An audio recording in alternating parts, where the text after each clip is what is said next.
So the original 91 D45s were built between 1933 and 1942. I mean, we're getting close to 100 years from when the first D45 was introduced. To me, Project 91 is recreating 91 of the greatest guitars ever built. Going about it, you know, we have limited information on a lot of these guitars, and so we're trying to do our best to replicate how we think they would have been built back in the 1930s, early 1940s. I mean, if you try to get one of these guitars now, they're insanely expensive.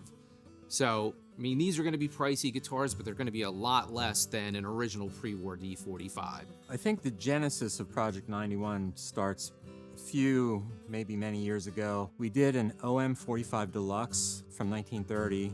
That guitar was bought for our museum, and we actually did a small run of those because that was a very limited run. That gave us an idea of, hey, you know, someday it would be really cool to do this with the 45s. The D45 represents the absolute top of the line for Martin guitars. The amount of work, the amount of detail in laying not only the top, sides, back, neck, headstock, but also around the edges of the neck as well as the end piece. A tremendous amount of detail work, and it just sets them apart from all the other instruments. The style 45 goes back to, I believe, 1902, and it was a kind of a custom order. We had been making 42 style guitars, small, right? The Dreadnought did not exist in 1902, but people wanted fancy guitars, and so we would put all the pearl on the front. And I believe the first couple 45 style guitars were basically modified style 42 guitars, where we put the pearl along the sides and the back and around the heel, the end piece and the heel. And people were like, oh, that's really attractive. The 45 has always been the culmination of our best work. And yes, you know, during my career, we've done D50s, D100s, D200s, but there's something about the 45, the fact that we made the 91 during what people considered one of our golden eras. I would like to say today is another one. There was a certain magic about guitars that were built in this building at North Street here. Maybe the workers weren't even aware of it, but they were at the top of their game, just building incredible instruments. In 1933, the first D45 was built for Gene Autry. And I mean, at that point, he was pretty much, you know, the biggest movie star in the country. Western movies, you know, just his performances, kind of his whole persona was kind of, you know, this over-the-top cowboy. He wanted a flashy guitar because, you know, he dressed flashy for the time. It was Depression era, but he was, you know, wearing custom suits with custom leather boots. He would tuck the pants into the boots so people could see them. So he wanted this guitar with his name on the fingerboard. I mean, he had owned Martins before, but, you know, he was aware of the Dreadnought and wanted this guitar in a style 45, and so Martin built it for him. But let me tell a quick story about the artist model program that we have. So when I became CEO, I was under a lot of pressure. Chris, we have to have a more formal artist relations program. And what does that mean? Well, I think it means that you have to give guitars away. And I'm like, I don't know if my family ever gave guitars away. I mean, yes, for charity, but usually musicians went to a music store and bought them. And then we began a relationship with them. I thought, I don't know, there's gotta be a better way. So I was going out to the NAMM show. And before I go to the NAMM show, I always stop and see my friend Matt McFadden. And I said, I wanna go see Gene Autry's D45. Okay, where is it? It's at his museum in Griffith Park. And I thought, you know, I would love to make a reproduction of Gene Autry's D45. So I contacted the museum, got in touch with Joanne Hale. She was running the museum at that point. I said, you know, I had this idea. I would like to make a reproduction of Gene's D45. A week or so later, she calls back. She goes, yeah, I talked to Gene. Gene's older now. He remembers, you know, the relationship he had with your grandfather and the connection he made with Martin, and, you know, him actually wanting a larger kind of Jimmy Rogers guitar. And that's what inspired him to get a style 45. But he was aware of the dreadnought, the big 12-fret dreadnought, and so he decided to go in that direction. And she said, but Gene's old. He would like you to have a conversation with Mrs. Autry. Okay. So Joanne gave me Mrs. Autry's number. I called.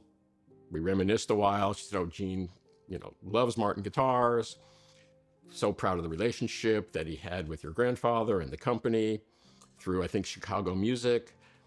Oh, and by the way, Gene loves the idea of making a reproduction of his guitar, donating one to the museum, selling the rest of them, and donating part of the proceeds to the museum. And that became really the prototype for the artist model program that we still do today. This is the last one. It came two ways. You could get the little Gene Autry signature here with the very traditional, what we call the snowflake fingerboard. Or if you wanted to, you could get the big Gene Autry in the fingerboard. I think I actually bought the fingerboard, and I have that in case, well, not that I would ever take this apart, put it back together. So this is mine, part of the collection. The company has one. Amazingly enough, we continue to find small caches of Brazilian rosewood. Yes, Brazilian rosewood is a fantastic tone wood, particularly for flat top steel string acoustic guitars that say Martin on the headstock, right?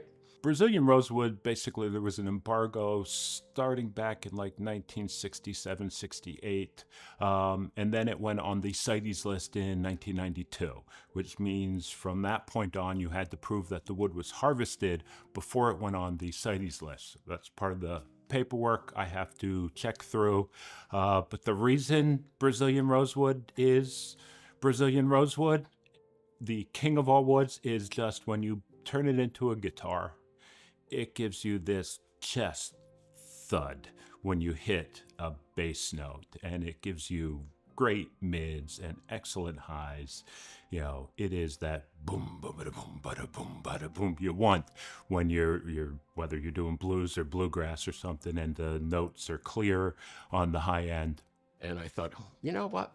Rather than just hoard this Brazilian rosewood and pass it all on to the next generation, we should commemorate that golden era and make 91 as authentic reproductions of each individual D45 that we made starting in 1933 with a custom order for Gene Autry.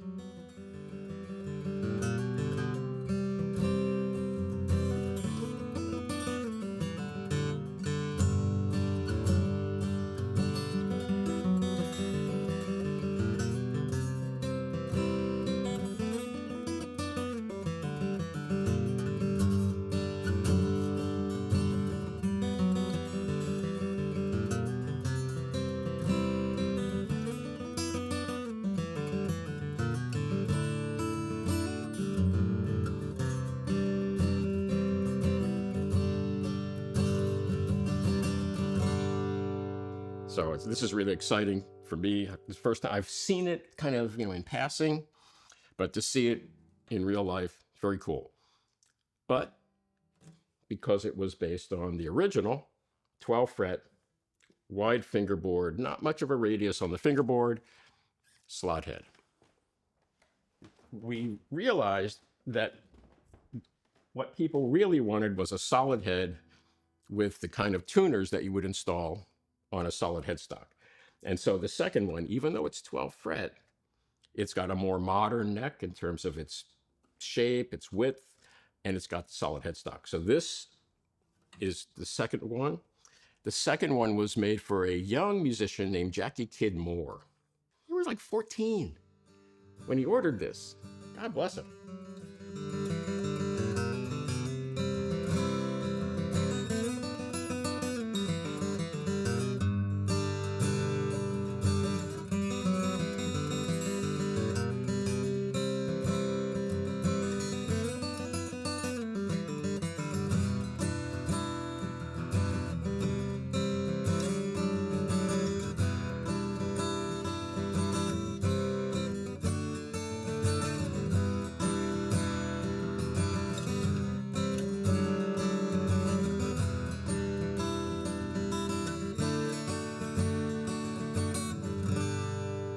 second one.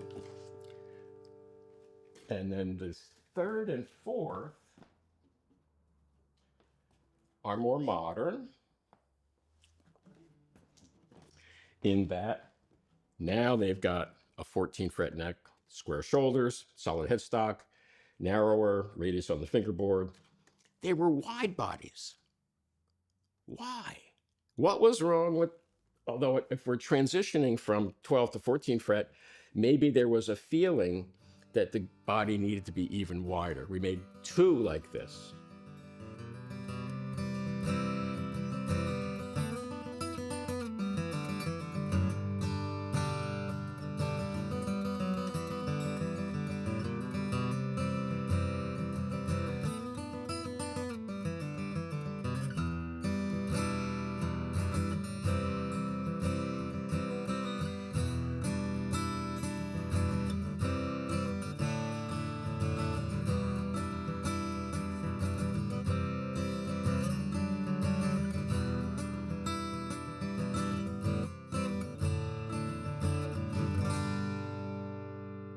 Why would somebody spend the amount of money it takes to purchase one of the Project 91s?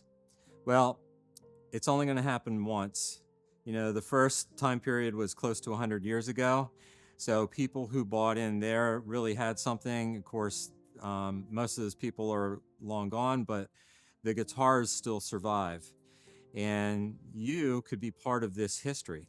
You have a unique serial number attached to its predecessor. You know, when you register your guitar, you're going to get this beautiful, it's just, you know, it's going to be a framed poster, and you're going to see the reference guitar listed in that and how it connects to your guitar. So you're going to be tied to the Martin history at that point. For the lucky people that are going to get to own one of these guitars, and when we look at our records, they might find something that's significant to them, whether a guitar was started on a birthday, an anniversary, something like that. So there's all this information that we have available that when people look at these guitars, they might be able to see, oh, you know, they can connect with a specific serial number for a certain reason. And then obviously, you know, people want guitars from a specific year. So they might be attracted to, you know, they want a D45 that was built in 1937 or 1938 or whatever.